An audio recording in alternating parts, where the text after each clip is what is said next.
महाराज जी, मेरे पिताजी 2 महीने पहले हम सबको छोड़कर प्रभु के चरणों में चले गए। जब वे जीवित थे तो माता जी रोज प्रातः उठकर प्रभु का ध्यान पूजन करके पिताजी की सेवा में लग जाती थी, परंतु उनके जाने के बाद अब ऐसा लगता है कि जीवन में कुछ बचा ही नहीं। बहुत प्रयास करती है पूजा और नाम जप में ध्यान लगाने का, पर जैसे ही पिताजी का ख्याल आता है तो आंखों से आंसू निकल आते हैं, मन विचलित हो जाता है, प्रभु में ध्यान हट जाता है।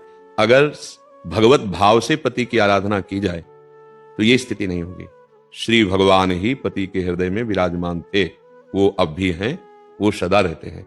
ये जो शरीर है ना पहले था ना अब रहा, मध्य में जो भास रहा है ये केवल कर्म भोग से बना हुआ एक ढांचा है।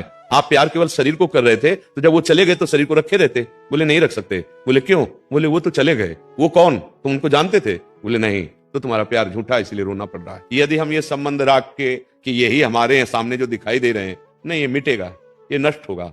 अगर अंदर वाले को जान जाते तो रोना बंद हो जाता। जब बाली जी का परम धाम हुआ तो तारा जी रो रही थी, तो भगवान ने यही कहा कि जो नित्य मेरा अंश था उसको तो तुम जानती नहीं, तो रो किसके ले रहे हो?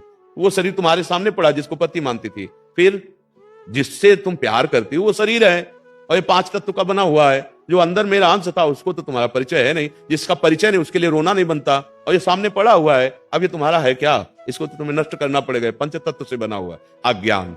इसलिए भगवान का आश्रय लें, नाम जप करें, वही पति रूप में थे, दूसरा कोई नहीं, तभी हमें विश्राम मिलेगा।